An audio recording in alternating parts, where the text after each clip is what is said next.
a whisper in the fog. That's how it started. Not with a scream, but with a silence too perfect to trust.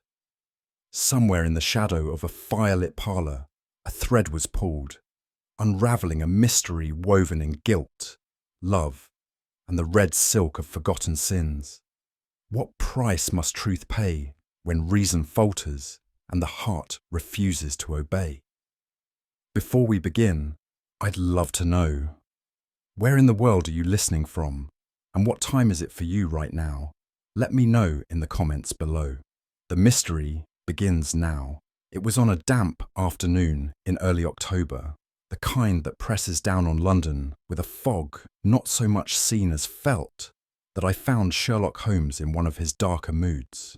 He sat hunched in his chair at 221B, not reading, not writing, but watching the coal in the grate burn itself to a dull ash. Since his return from what the world still believed to be death at the Reichenbach, Holmes had resumed our partnership without comment, but something of the Alps still clung to him. He was sharper than ever and yet curiously remote. It was during this silence that our landlady appeared with a card on a salver and a puzzled look upon her face. The name was inscribed in an unfamiliar, looping hand. Mrs. Lydia Amberley. Before I could question Holmes, the door opened, and in stepped a woman shrouded entirely in black, her face concealed behind a delicate veil, and a crimson shawl wrapped tightly about her shoulders. What drew my attention, however, was a single loose thread of brilliant red silk dangling from the hem, oddly out of place amid such mourning garb. She moved like one who had rehearsed her entrance a dozen times, and yet trembled slightly as she reached the centre of the room. Her voice, when it came, was soft, and too measured. "Mr. Holmes," she said, "I believe I am being followed." Holmes did not respond immediately. His eyes, which had been fixed upon the thread of silk, now lifted to her veil. "Followed, madam," he said, and then added with the faintest tilt of his head, "or pursued." The woman flinched, a movement barely perceptible, but there, her speech resumed, but now with slight tremors at the edge of each word, as though her story was not one practiced in truth, but in necessity. Holmes let her tale play out, his hands steepled beneath his chin, his gaze rarely leaving the widow's shawl. At a pause in her halting narrative, he said mildly, "You came alone, yet your carriage wheels bear two distinct layers of gravel, one from Hampstead Heath and one from the Paddington Road. Curious." She said nothing, but her posture stiffened. "Forgive me," Holmes continued, "but the pattern of the thread is—" He stopped. The woman, without another word, had turned abruptly and swept out of the room, the door closing behind her like a gasp. On the carpet, a single red thread. Holmes made no immediate motion to retrieve it. Instead, he crossed to the window and stood, arms folded, watching the fog thicken beyond Baker Street. I could hear the faint patter of rain against the glass, and the ticking of the mantel clock filled the silence between us. I cleared my throat once, but Holmes did not stir. At last, he said, almost to himself, "The thread is not merely silk, Watson. It is a summons." And then, as if struck by a private chord, he smiled, the smile of a man awakened. I bent to retrieve the thread and examined it under the lamplight. It was unusually fine, smooth to the touch, but vivid as blood in its colouring. "You recognised it," I said at last. Holmes gave a slight nod. "Yes, Bolivian. A dye long discontinued, and rightly so. Its fumes are toxic in enclosed spaces, though the effect is subtle. And rare," I added.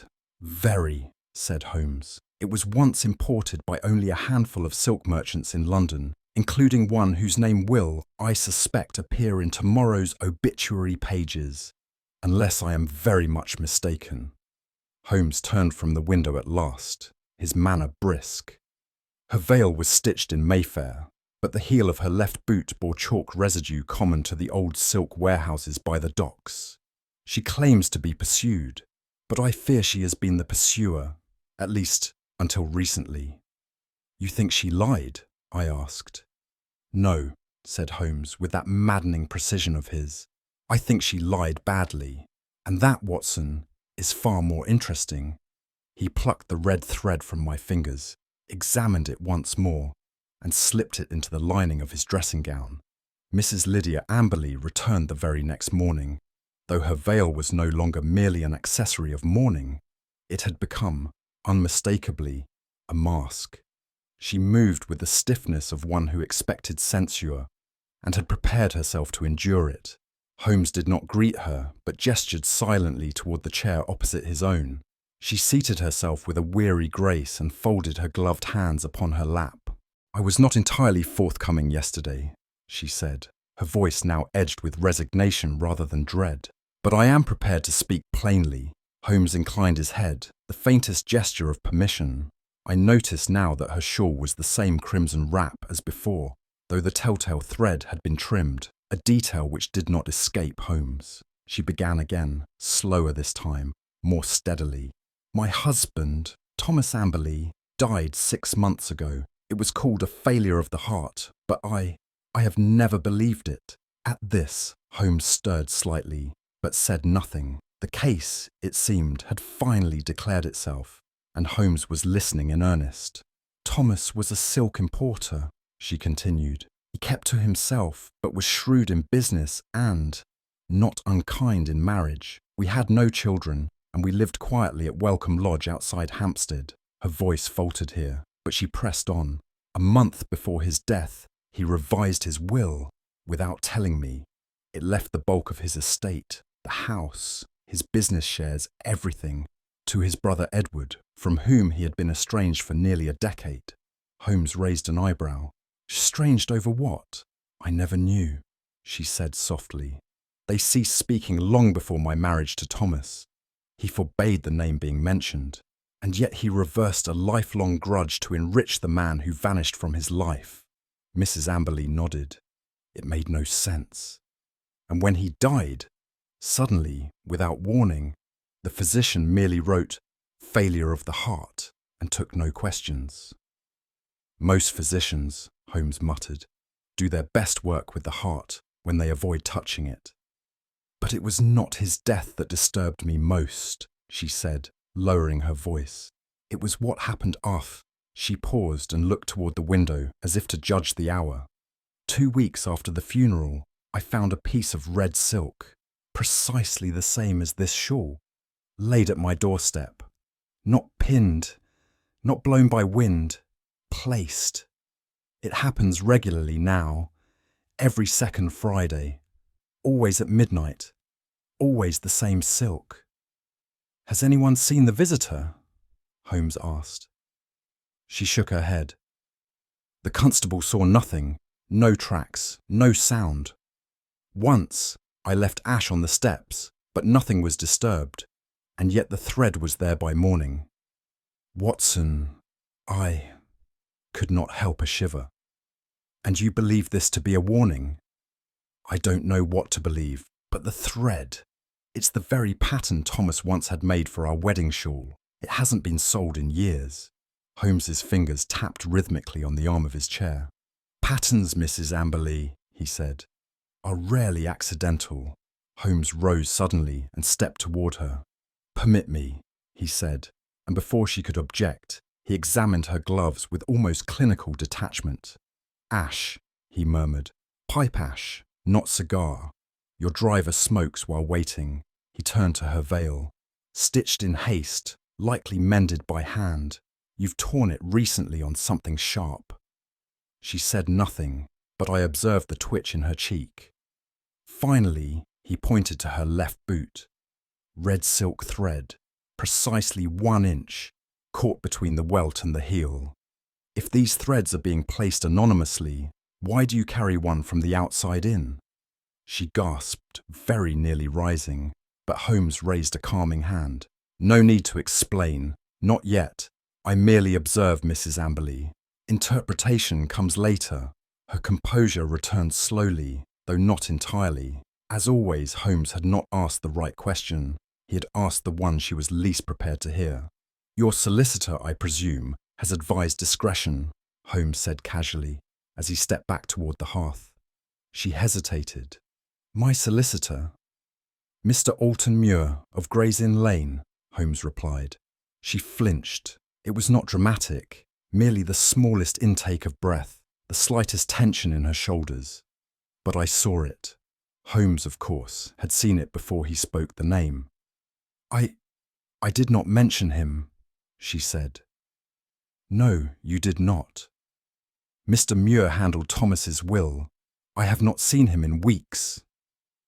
Yet you walked past his office this morning, Holmes replied, now seated once more. The scuff on your heel is from his doorstep's brass plate. Newly polished, and the exact curvature matches your gait. Her lips parted, but no words emerged. There is no shame in fear, Mrs. Amberley, Holmes said gently, but there is danger in omission. Whatever expression had briefly touched her face now vanished. There is nothing between Mr. Muir and myself, she said coldly. Indeed, Holmes replied.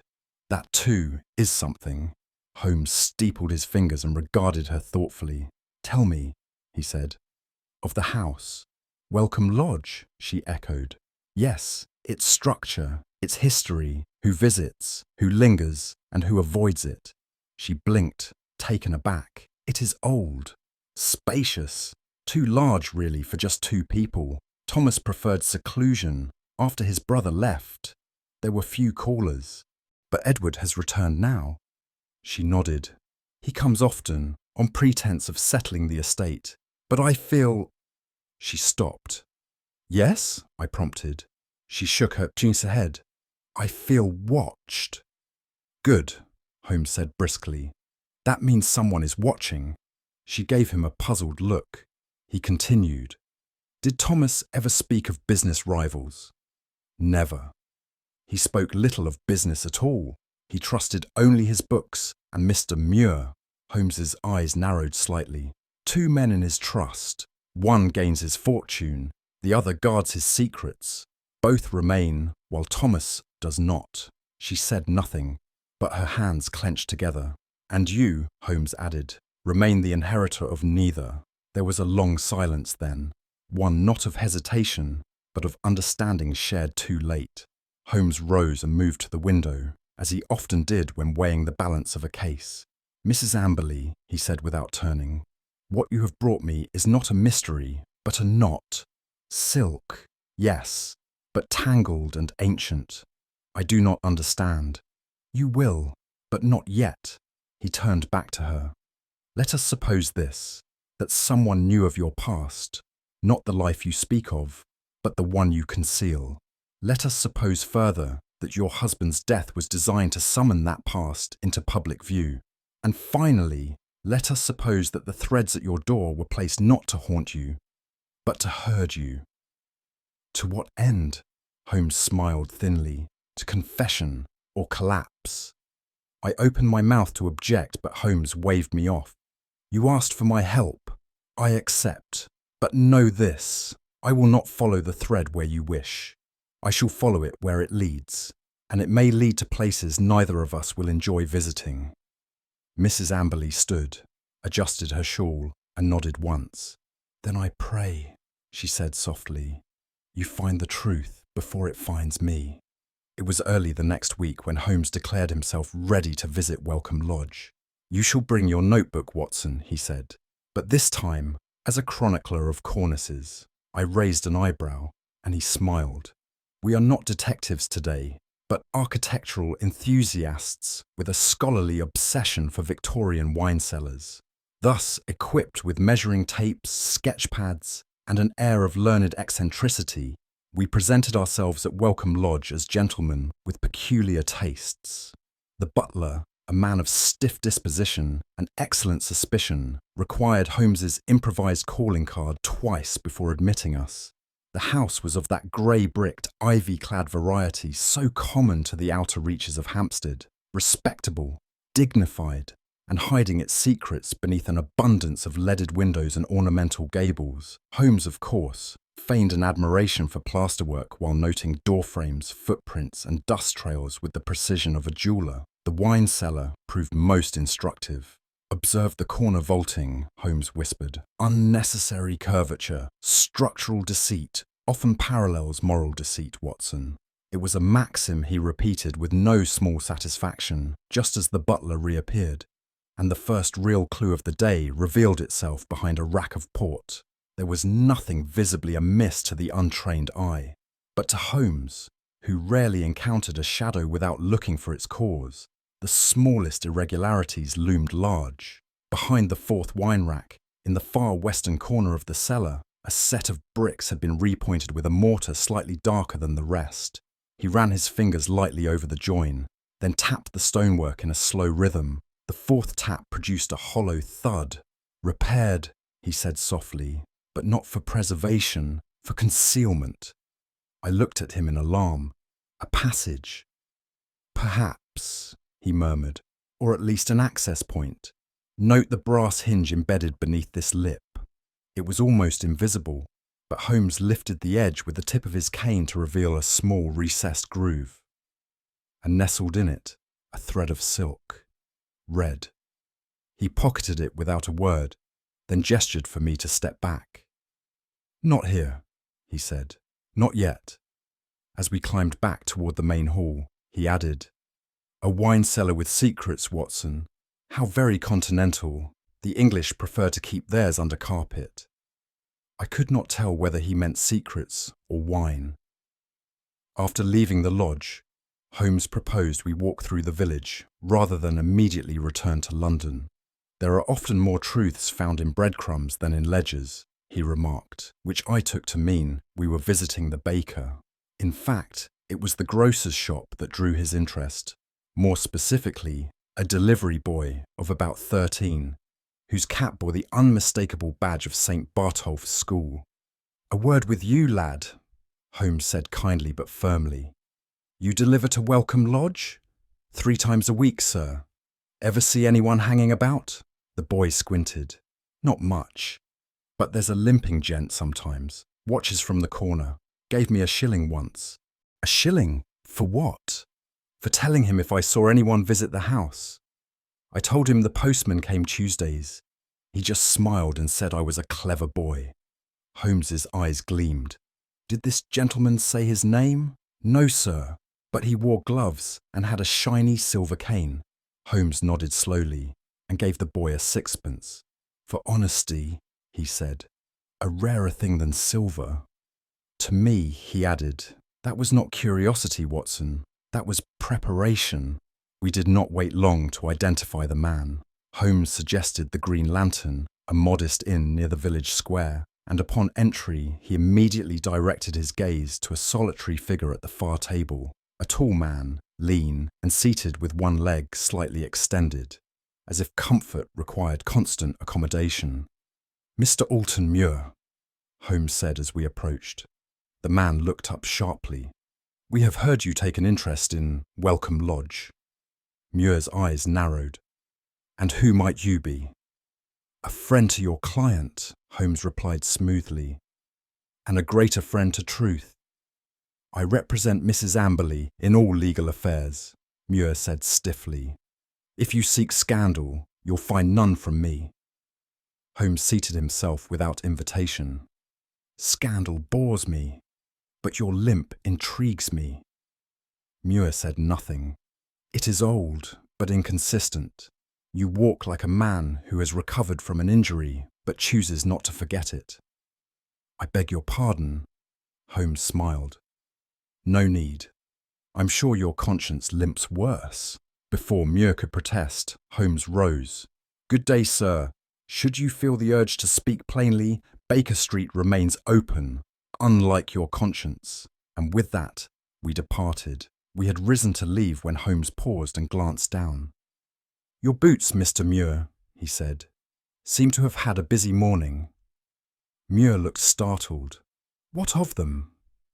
They tell me, Holmes said mildly, that you visited Welcome Lodge quite recently, and uninvited.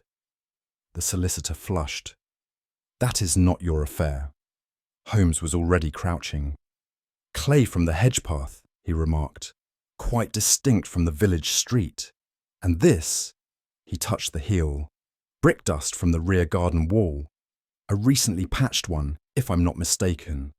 No gentleman enters a house legally by climbing over a 10-foot wall. Muir attempted indignation. You accuse me of trespass. I accuse you of curiosity, Mr. Muir, Holmes replied, rising. Of the sort that plants feet where only the truth should go. Muir gritted his teeth. Mrs. Amberley is a client. And you are a solicitor, Holmes said. Yet you walk like a man who carries secrets in both pockets and a blade in neither. I've done nothing wrong. Holmes inclined his head. And yet you walk as if pursued. Outside, I said quietly. That was rather hard on him. Not hard, Watson, Holmes replied. Accurate. Back in London, Holmes wasted no time.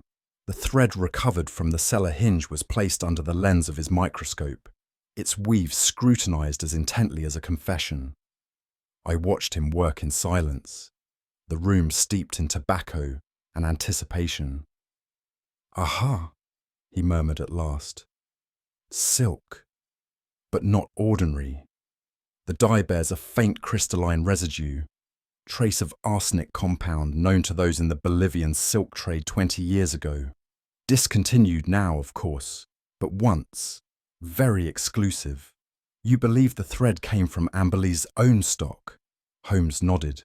Precisely. It was his firm, I believe, that imported this batch for a series of luxury shawls. Limited run, expensive and memorable. The same dye as Mrs. Amberley's wrap. Holmes looked up. And no longer produced. A clever killer might fabricate evidence, Watson. But a killer who reuses his victim's own materials grows sloppy. He returned to his files. Furthermore, Welcome Lodge's cellar hinges were installed 10 years ago. This one had been tampered with, and, recently, that thread was no accident. It was a message, planted by someone with knowledge not just of the victim, but of the silk itself. I hesitated. You suspect Muir? Holmes tapped the file. I suspect opportunity, but someone else knew about the thread. Someone with motive, and I fear a memory sharpened by inheritance.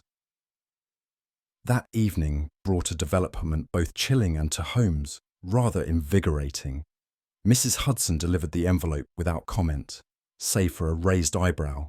It was unmarked save our address, and inside was a note assembled from clipped pieces of newspaper, pasted with theatrical care. Stop unravelling the thread, or the widow won't be the only one in mourning. Holmes laid it flat upon the table. Charming, he said. I always appreciate anonymous threats when the grammar is correct. I examined the fragments. Cut from the Standard, I said. 3 different dates. Holmes nodded, which tells us the author collects, not scavenges, and that he, or she, had time. Do you take it seriously? Only the foolish ignore threats, Watson, but the wise understand that such notes are rarely sent by those willing to act. He leaned back. No fingerprints, of course, but the glue, a telltale sweetness, made with clove oil, a favourite of a certain stationer on Fleet Street. He smiled. We shall pay him a visit in the morning. You believe he will name our suspect? I believe, Holmes replied, rising to retrieve his violin, that no criminal can resist performance, and we, Watson, are building the stage. By the following afternoon, Holmes had summoned me to his cluttered study, where the red thread was once again under his microscope. He gestured me over with an absent wave, speaking without lifting his eye from the lens. This thread, Watson, is no ordinary silk, he murmured. It bears traces of a dye last imported into England a decade ago. A compound of cochineal, alum, and a derivative of arsenic. An unstable formula. It was outlawed shortly after a series of accidents in Birmingham. Poisonous? In large quantities, yes, but its true danger lies in its rarity. He finally looked up. There was only one firm that imported it in bulk before the ban, Amberley and Cumberton of Limehouse Docks. Thomas Amberley's firm? Just so. I stared at the thread. Then this could only have come from stock he ordered himself, years ago. Note the age-softened weave, but more curious is the manner of its use. Not worn, not wrapped, but displayed. As a message? Holmes nodded. Or a cipher? He stood and crossed to the window. Thomas imported death in silk, and someone has restitched it into mourning. It is a thread both literal and symbolic, and one I suspect connects more hearts than one. Later that evening, as Holmes leafed through ledgers from the Amberley archive, a soft exclamation escaped him. "Watson, do you recall the shawl Mrs. Amberley wore on her first visit?" Vividly. Not merely for its dye, but its pattern. This register shows a bespoke set of 6 such shawls were commissioned by a private client, an order placed under the name L. Muir 10 years ago. Muir? Her solicitor? Indeed. But the L is the mystery. The firm's logs show payment in cash, delivered personally. And you think that Lydia Amberley, before she bore that name, was once involved with Muir, not in law, but in secrecy. You believe she was part of the blackmail? No, Holmes said calmly. I believe she was the bait. He handed me an envelope, yellowed with time. Inside, I found a letter, unsigned but written in the same looping script as Mrs. Amberley's. It was not a love letter precisely, but a confession, couched in metaphor and silk. She once worked at the firm, Holmes said, and she passed information, not out of greed, but under pressure, coerced perhaps, or manipulated by affection. And now someone's using that past against her? Exactly. This is not a murder for profit, Watson. It is a murder for leverage, executed with the elegance of a stitch. We sat in stillness, Holmes staring at the ash in the fireplace, I at the folded letter upon the table. A thought had begun to coil itself within me, delicate but unrelenting. Holmes, I said hesitantly, if she was once involved in deceit, if she was used as a pawn, might she not, in desperation, have become more than a pawn? Holmes did not move. You ask whether she killed her husband. I ask whether you have considered that possibility. He turned at last, slowly. Of course I have. And yet I pursue the thread where it leads, Watson, not where sentiment tugs. I said nothing, for I had long learned that Holmes needed no defence, least of all from me. Still, there was a weight in the air between us. Not quite mistrust, but a question unanswered. Holmes spoke again. If she had killed him, she would not have returned to Baker Street, nor would she have wept over poisoned silk. I met his gaze. You believe her innocent. He lit a match, held it to his pipe, and said quietly, I believe her terrified. And terror, my dear Watson, is a far better witness than grief. Holmes rose and began to pace. His voice was low, deliberate. A lecture not to me, but to the logic that guided him. Everyone sees Edward Amberley, he said. The sudden heir, the prodigal brother, the one who gains most. But you don't believe he planned the murder. I believe he applauded it, perhaps even benefited. But the orchestration, no, that required intimacy. A mind that knew the silk, the ledger, the cellar hinge. Muir. Exactly. But why threaten the widow if he hoped to win her? Holmes stopped. Because love corrupted by guilt does not protect. It controls. Muir may have once loved her. Now, I suspect, he fears her. For what she knows. For what she remembers. Holmes pointed to the thread still pinned under the lens. He sends these as warnings, or perhaps confessions. And the letters signed V? Holmes tapped his temple. Not a blackmailer, Watson. A witness. A ghost from the past trying to make amends. I do not yet know who they are, but they fear Muir more than the gallows. I stood slowly. And what now? Holmes smiled. Now, my friend, we thread the needle and see who knots their own noose first. It was in the early hours of a fog-heavy morning that Holmes summoned me again. I found him seated by the hearth, poring over a bundle of aged envelopes, the edges browned with time but carefully preserved. "Letters, Watson," he said without preamble, "delivered to the Welcome Lodge postal box between October of last year and February, but never opened by Mrs. Amberley. These were retrieved by a certain household maid with a penchant for keeping what ought to have been discarded." He passed me one. It was folded neatly, sealed with wax long since broken, and signed simply V. "They are unsigned," I said, scanning the contents, "but hardly anonymous. This language, it is personal, emotional." "Indeed, and encoded." Holmes produced a second letter and pointed out the structure, every seventh word forming a separate narrative. I read the new message aloud, my voice wavering slightly. "Edward knows you must not be alone. He watches you like he watched your husband. The thread was not my doing. I fear the cellar is not empty." Holmes closed the packet. "These are not the words of a blackmailer, Watson.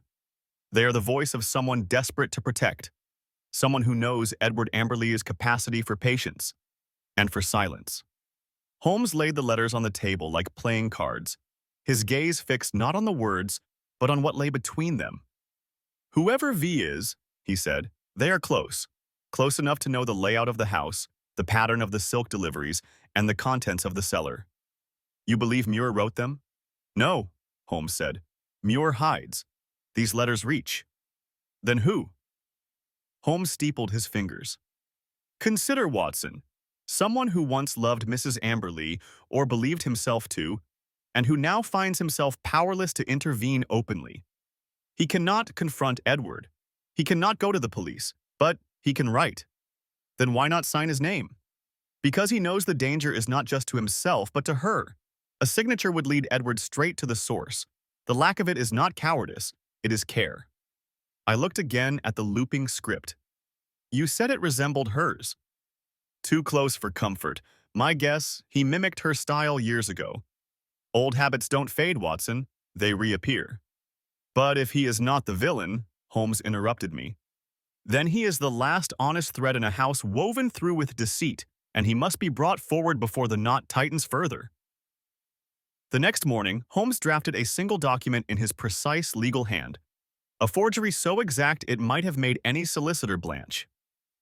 It was an arrest warrant for Mrs. Amberley, citing new evidence in the death of her husband, signed by a fictitious inspector and sealed with the borrowed stamp of a retired constable from Lambeth, who owed Holmes a chessboard and a favor. "I trust this fiction will not be long-lived," I said, as I watched him tuck the letter into a waxed envelope.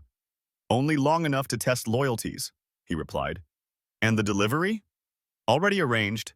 An actor from the Haymarket will serve it in uniform. Convincing enough for panic, not enough for flight."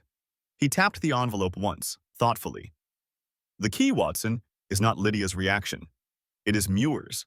He will hear of it within the hour, and when he does, he must act. To save her?" Holmes's eyes gleamed. "Or to bury the evidence before she speaks. Either way, he will show his hand, and I intend to be watching." Holmes gave orders with the confidence of a conductor assembling his orchestra. Lestrade was recruited, albeit with great reluctance, and stationed outside Welcome Lodge in a gardener's shed with a view of the rear entrance. I was placed, not without protest, inside the wine cellar once more, accompanied by a flask, a revolver, and the assurance that I would be retrieved before the port turned sour.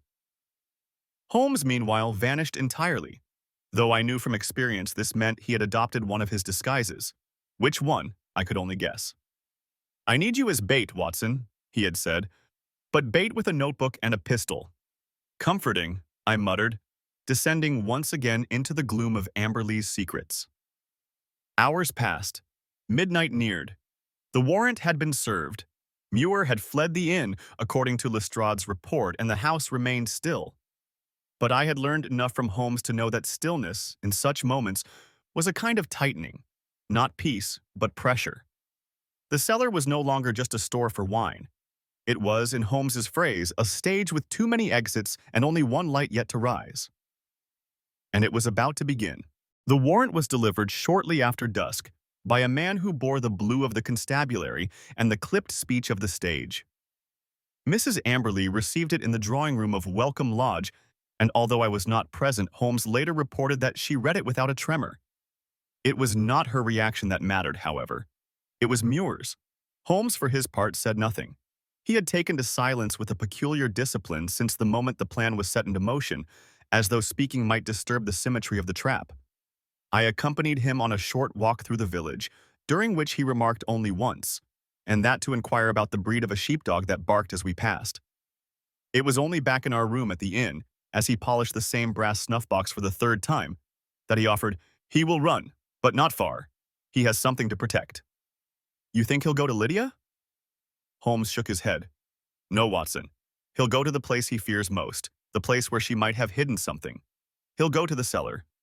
"And we'll be waiting?" Holmes smiled. "We shall already be there." We did not wait long. Less than an hour after the warrant had been served, a boy arrived at the inn, panting and ruddy-cheeked. "Sir," he said to Holmes, "there's a man at the stables, Mr. Muir, they say, asking for a horse. Says he must reach London by nightfall." Holmes handed him a coin and nodded. "Did he seem nervous?" "Couldn't sit still, sir. Dropped his gloves twice." Holmes stood, adjusted his coat, and beckoned me. "Come, Watson. It's time for Act 2. We found Muir pacing beside the stable gate, his hair disheveled, his gloves now clutched in a damp fist. His expression, upon seeing Holmes, shifted from alarm to bitter resignation. "You," he muttered. "Me," said Holmes cheerfully. "London, is it?" "I have business." "Your business," Holmes interrupted, "is here. Or should I say, beneath here?" Muir said nothing. His eyes flicked once toward the distant silhouette of Welcome Lodge. Holmes stepped closer. "I know about the letters, Muir. I know you watched her, and I know what was hidden behind the wine rack." Muir's face blanched. "Will you run?" Muir opened his mouth, then closed it. Holmes stepped back. "Then I suggest you go, but do hurry. You're expected." We walked in silence to the station.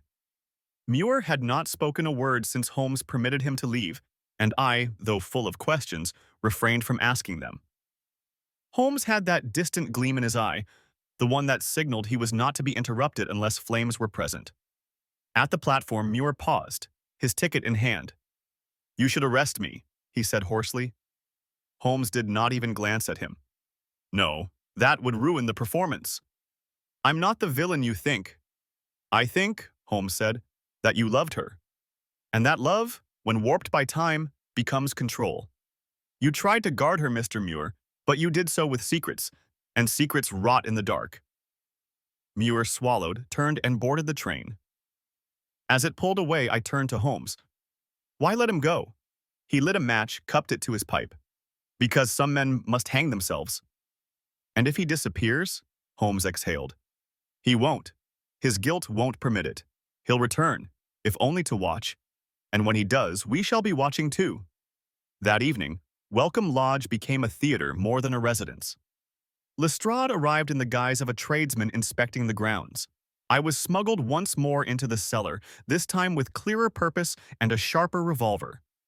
Holmes disappeared entirely, though I suspected the new manservant with the curious limp was none other than my friend in his less than dignified disguise. We waited. Silence stretched thin, a taut string drawn across the cold stone walls of the cellar. At times I could hear movement above, soft footsteps, the shifting creak of an old beam, a cough muffled by plaster. Lestrade crouched beside the wine rack, breathing shallow, eyes glinting. Just before midnight, Holmes appeared beside me without a sound.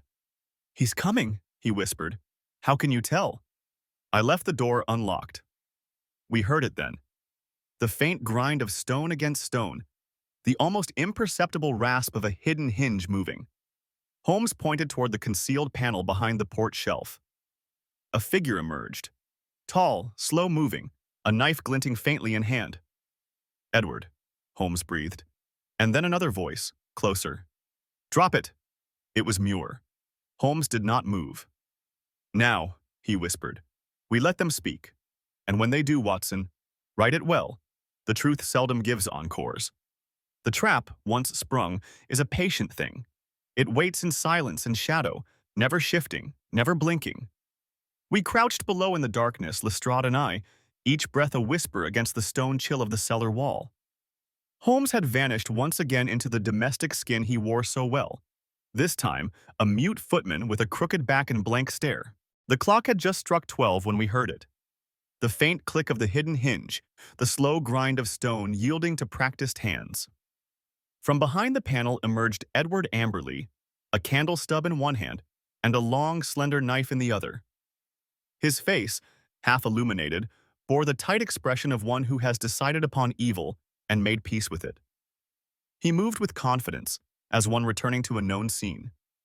Past the old wine rack, past the crate of empty bottles, and then paused before the panel Holmes had indicated earlier. The place where Lydia's letters had once been hidden.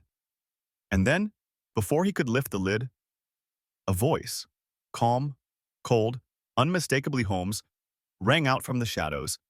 "I should advise against it, Mr. Amberley." Edward spun round, the blade raised, but froze. Holmes had stepped from behind a drape, revolver in hand. I don't know what you mean," the man stammered, though his grip tightened. "I think," Holmes said evenly, "you came to destroy something that implicates you. Unfortunately, you've only destroyed your own alibi." From the side panel, Lestrade emerged. "You're under arrest, sir." Edward's shoulders sagged. "But why now?" I whispered to Holmes. "Because," he murmured, "tonight, the scent of guilt was sharpest." Back in the parlor, as Edward sat bound and glowering beneath Lestrade's watch, Holmes busied himself with a small tin box he had extracted from beneath the cellar boards. Within lay several coils of red silk, some weathered, some bright, and unmistakably similar to the threads that had puzzled us throughout the investigation. "Recognize these?" Holmes asked, holding up a strip. Edward said nothing. Holmes turned to Lestrade. "The red silk was once Lydia's signal, a cry for help sent before her marriage, before she knew what she was marrying into, but these—" He held up the newest ones, crisper, faintly perfumed. "These were not hers." I leaned forward. "You mean—" "Yes, Watson, I placed them. 2 days ago, and one last night." "You baited the cellar." "Indeed. I suspected Edward would return, and I required a lever sharp enough to pry him loose from hiding." Lestrade looked mildly impressed. "Clever bait." Holmes allowed himself a thin smile. "The guilty rarely resist the temptation to tidy their crimes, especially when they believe their secrets are unraveling." Edward snarled. "You'll never prove I harmed her." Holmes stepped closer. "I don't need to prove you harmed her. I only needed to prove that you came back for the knife." It was then that the door creaked again, and a familiar figure stepped forward. Shoulders slumped, hat in hand, eyes ringed with exhaustion. "Muir," I said aloud. He nodded once. "I followed the scent. I knew he'd return." Holmes regarded him without expression. "I expected you sooner." "I waited," Muir replied. "I had to be certain she was safe." Edward laughed harshly. "Safe from me? You ridiculous lovesick worm." Muir cut him off. "Yes, lovesick and ridiculous, but not wrong." Lestrade placed a firm hand on Muir's arm. "You interfering in this, sir?" Holmes interjected. "Let him speak." Muir's voice, though frayed, held conviction. "I was her solicitor first. But I loved her. Quietly, yes, from the edges. When she feared Edward, she sent signals. The red silk, the notes signed V. I tried to warn her. I tried to protect her without implicating her. That's why I misled you, Holmes. Not to obstruct justice, to delay it just long enough." "You thought you were her savior," Holmes said, tone unreadable. "I still do," Muir replied. Edward gave a dark chuckle. "You never understood her, Victor. She played you as easily as she played me." Holmes's gaze flicked between them, his fingers steepled. "Perhaps, but the game, gentlemen, is over. The curtain has fallen, and all masks must come off." Morning came gray and uncertain, as though the sky itself withheld its judgment. Lydia sat in the sunroom, pale, composed, her eyes hollow but defiant. Before her stood Holmes, Muir to one side, Edward now silent in irons. She spoke first. "Yes, I loved Victor. Once. It was foolish. He was kind. But it was Edward I married. And Edward I feared. Lestrade leaned forward. Did you kill him, ma'am? No. Her voice was steady. I watched him fall, but I did not push. Edward scoffed. She's lying. Muir stepped forward. I wrote the letters, the ones signed V. I hoped she'd remember herself, that she'd leave him. Holmes raised a hand, stilling them. The night of the fall. You were in the tower? I heard the shouting, Lydia said. I came up the stairs. I saw Edward lunge. I saw the railing give. And then he was gone. Lestrade grunted. A tidy tale. Holmes turned. But not untrue. You believe her? I asked softly. Holmes's eyes were cool. I believe motive, Watson. I believe angles. And I believe remorse when I see none. Lydia's hand trembled. Holmes turned back to her. You will still be charged, but for concealment, not murder. She bowed her head. As we left, Holmes whispered, There are truths that cling to people like scent, and others that vanish like perfume. But the red thread, Watson, it led not to the killer, but to the ghost of a choice. We returned to Baker Street late that evening, weary in body but restless in mind. Holmes, as ever, appeared unaffected by the day's events, though I noted a certain tautness in the way he steepled his fingers and stared into the fire. The scent of damp wool and coal smoke filled the room, and for a time we said nothing. At last I could bear the silence no longer. Well, Holmes, I began, it was a devilishly tangled case, and yet you saw the pattern where others stumbled over threads. Holmes gave a slight smile. Tangled threads only reveal their purpose once the loom is understood, Watson. I simply watched the pattern emerge. I stirred my tea absently. The red silk, it puzzled me more than anything. As it should have, it was both the clue and the veil, intended to mislead and yet essential to the truth. He stood, walked to his desk, and withdrew a small folded scrap of fabric. This, my dear fellow, was never merely decorative. It was the pivot upon which the entire affair turned. I leaned forward. But what of its origin? Surely any haberdasher could, Holmes cut in gently. No, Watson, not any haberdasher. Only one source existed, and that, as always, tells the tale. His eyes gleamed with anticipation, and I knew the moment had come. The long unraveling, the last stroke of the brush that would reveal the full picture beneath the smoke and misdirection. Holmes held the silk between thumb and forefinger, studying it as a scholar might a rare manuscript. This shade of red, he said, was once the hallmark of the Amberley textile concern, a dye extracted from a particular Bolivian root, processed in a now-defunct mill outside Leeds. The process was costly, temperamental, and discontinued following a series of unexplained illnesses among the workers. Some suspected mercury contamination. Others spoke of a proprietary chemical compound known only to Thomas Amberley himself. Edward's father? I asked. Precisely. A merchant of no small pride in his secrets nor generosity in sharing them. He guarded the dye formula like a state secret. When he passed, the recipe was lost, except to Edward, who recovered it from his father's private notes. Holmes paced the hearth slowly, hands behind his back.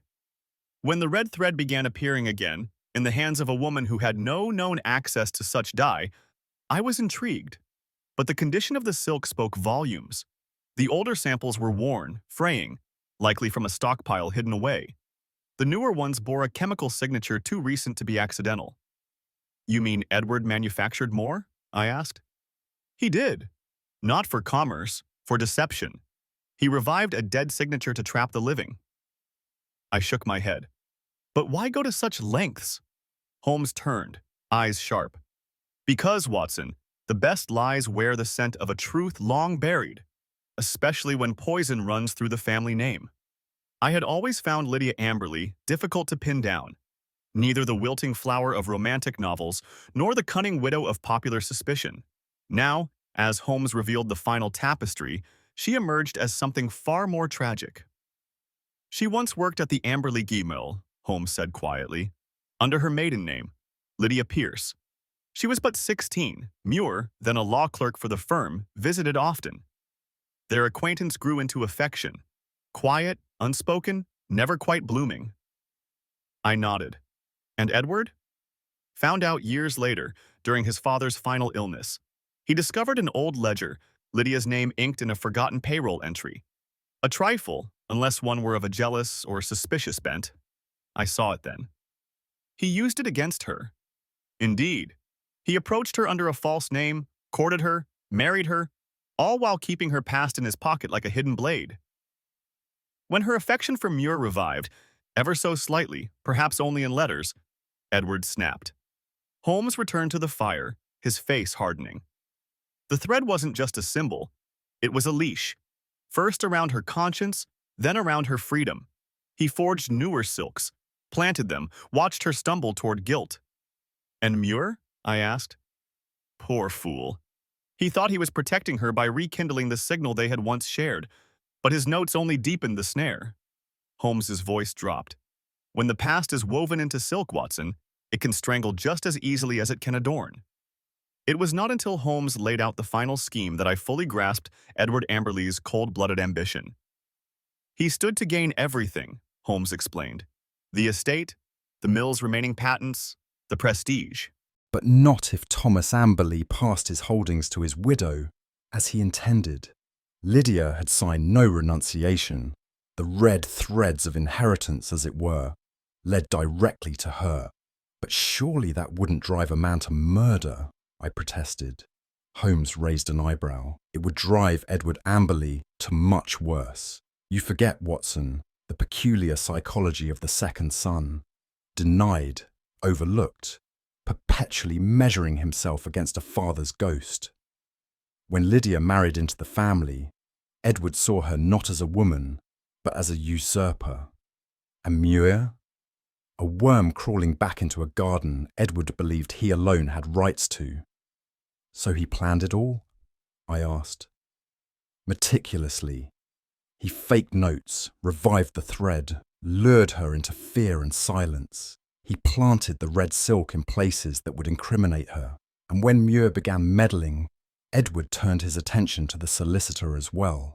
That fall from the parapet? Arranged, Watson.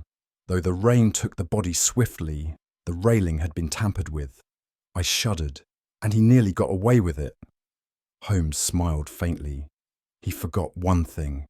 What's that? That silk unravels, and in his arrogance, he pulled the thread too tightly.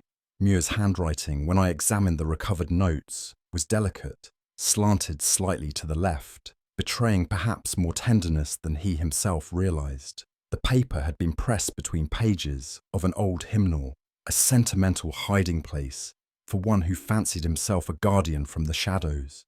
He meant only to warn her, I said, as I turned the letter over, to protect her. Holmes, standing with arms folded, gave no sign of sympathy. To protect Watson, one must first be understood. His notes were riddled with ambiguity. A red thread knotted here, a cryptic line about silence and danger there. He might as well have written them in Greek. She believed them to be threats, I murmured. Of course, a woman already harassed by suspicion, already made to doubt the evidence of her own eyes, and then an unsigned letter in familiar yet forgotten script, alluding to dangers unnamed. It merely deepened her isolation. Holmes began sorting the remaining fragments of red silk upon the table, pairing them like a puzzle. What Muir failed to grasp is that fear distorts even kindness into menace. He played the part of a protector, yes, but from behind a veil and with no clear aim. Then, I asked slowly, you do not believe Lydia ever guessed his true intent? Holmes looked up sharply. No more than she guessed her husband had loomed behind the veil all along. In tragedies such as these, Watson, ignorance is rarely bliss. It is ammunition. I took over the silk, of course, Holmes said, as he removed the final scrap from a hidden compartment in his violin case. Once I realized Edward had used it as a mark, a brand upon guilt, I simply inverted its function. I stared. You planted the most recent pieces? He nodded. In Lydia's sewing box, in Muir's briefcase, even behind the chapel altar, where Edward once observed her praying. But to what end? Holmes raised one eyebrow. To force his hand. The killer had grown accustomed to controlling the pattern. Once it began shifting beyond his control, his confidence would waver, and with it, his restraint. You turned the silk into bait. I turned the lie against its author. That is often the simplest trap. A villain who lives by illusion will die by illusion. He seated himself with the air of a man closing the final page of a well-thumbed volume. You must understand, Watson, red silk is no more sinister than candle wax or mud, until a mind imbues it with meaning. Edward saw in it a legacy to manipulate. I made it a prophecy he could not outpace. And if it hadn't worked, I asked. He gave a thin smile. Then we would have had a trail of crimson breadcrumbs, with no wolf at its end. But such men always return to the feast, Watson, especially when they believe they own the table. I confess that even now, as I sit recounting this tale, a certain bitterness rises in me when I consider what might have happened. Lydia Amberley had walked closer to ruin than even she could guess, and all under Holmes's watchful orchestration. I still believe, I told him that evening, that she should have been told, or at the very least warned. You gambled with her life, Holmes. He looked up from his pipe, not in anger, but with a curious detachment. And yet here she sits, unharmed, beyond suspicion, her name cleared. That may be, but had Edward entered 10 minutes earlier with that blade? He did not. But he might have. Holmes's expression hardened. Watson, if I informed every pawn of the board's design, the game would collapse. Lydia's fear made her authentic. Her unknowing silence drew Edward as surely as any snare. A staged performance works best when only the playwright knows it is staged. I stood and paced the room. It seems a cruel play. Justice often is. But it was not cruelty. It was calculation. And that, my dear fellow, is the difference between the law and sentiment. He tapped the ash from his pipe. We do not protect the innocent by swaddling them. We protect them by catching those who would devour them. There was no warmth in his voice, only precision. And though I understood his logic, I could not help wondering whether the cost of truth was sometimes too dear. The case was closed, the threads tied, the trap sprung, and the villain taken away in irons. And yet Holmes remained uncharacteristically quiet in the days that followed. I found him one morning rereading Muir's final note, the last of the unsent warnings. The ink had run in one corner, as though the page had once borne a tear or a glass of spilled wine. Holmes held it as one might a faded photograph. You think me cruel, he said at length, without looking up. I think you precise, I answered carefully, and perhaps disquieted. He gave a faint laugh. A rare observation, Watson, but not unwarranted. Do you regret it? No, he said, but I'm reminded that not all threads lead to justice. Some tangle at the edge of sentiment and vanish there, unresolved. We sat in silence for a time. I knew a woman once, he said suddenly, long ago. She too sent letters that were never answered, and I, like Muir, believed silence was a shield. And was it? He folded the note and placed it in the fire. No, it was a mirror. I said nothing more. One does not often hear the past in Holmes's voice. But for that moment, it trembled like a violin string plucked in the dark. The smoke curled upward, the inked words vanishing into ash. And though Holmes returned to his violin and I to my journal, I could not help but wonder which name had not been spoken, and whether some cases never truly close.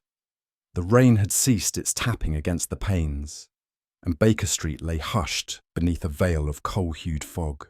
Holmes sat by the hearth, his violin cradled against his shoulder, the bow tracing a slow, melancholic air that I could not name. The melody was neither cheerful nor despairing, but lingered in some liminal space between thought and feeling, like the memory of a dream one cannot quite place. I reclined in my chair, a cup of cooling tea at my elbow, and watched the faint rise and fall of Holmes's fingers upon the strings. No words passed between us. The case, with all its peril, deceit, and delicate unravellings, had reached its end. Yet the music suggested otherwise, as if one final thread refused to lie still. It was in such rare moments, quiet and private, that Holmes became most human to me, and most unreachable. Without warning, Holmes ceased playing. The final note shivered in the air, then fell into silence. He looked into the fire. "The heart, Watson," he said softly, "is the one organ I've never learned to dissect." I turned to him, surprised not by the statement, but by the tone. A mixture of irony and something fainter, more elusive, regret, perhaps.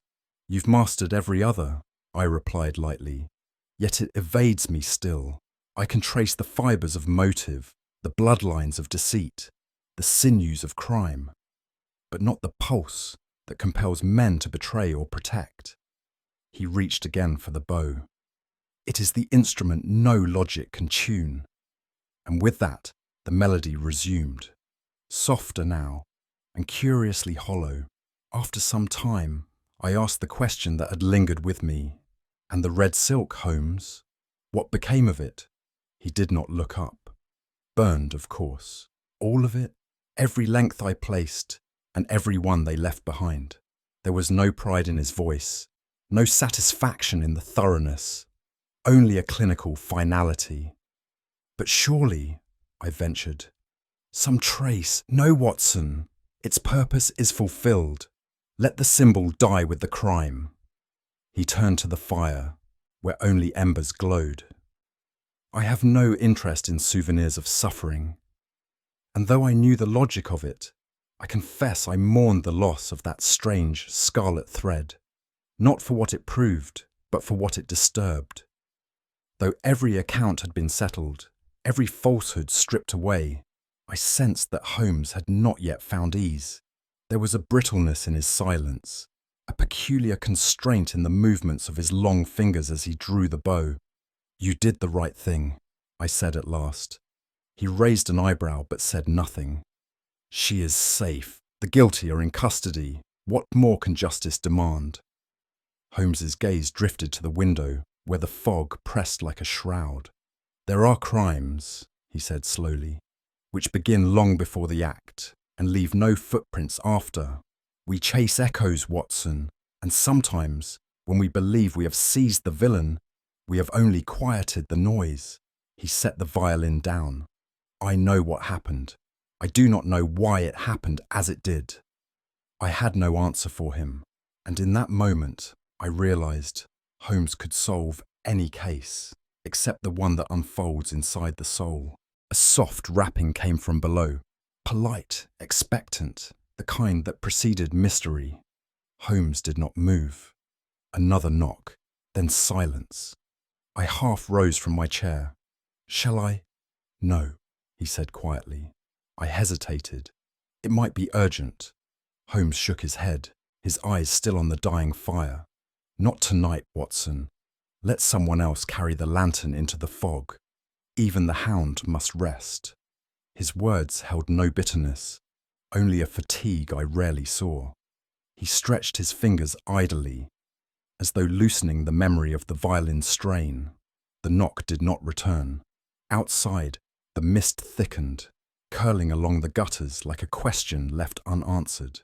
And within, Holmes leaned back into his chair, neither triumphant nor tormented, merely still. There would be more cases, more puzzles, but for now, in the hush of Baker Street, the game was over, and the shadows, at last, were quiet. As the last embers of the fire crumbled into ash, Holmes sat motionless, his fingers steepled, his gaze lost somewhere far beyond Baker Street. "You see, Watson," he said at length, "men often imagine the truth to be hidden in shadows, in locked rooms, in whispered threats. But more often, it is the thread in plain view that no one bothers to follow. This case unravelled not because of its complexity, but because of its symmetry. Passion tries to blur logic, but logic, when pursued coldly, seldom misses its mark. What do you think? Was it passion, pride, or fear that truly betrayed the murderer's intentions? And could the same clues have pointed elsewhere, had Holmes not intervened when he did? Share your thoughts in the comments. We'd love to hear your theories. Don't forget to subscribe for more Sherlock Holmes cases. And if this tale intrigued you, pass it on to a fellow mystery lover. There are always more threads to follow.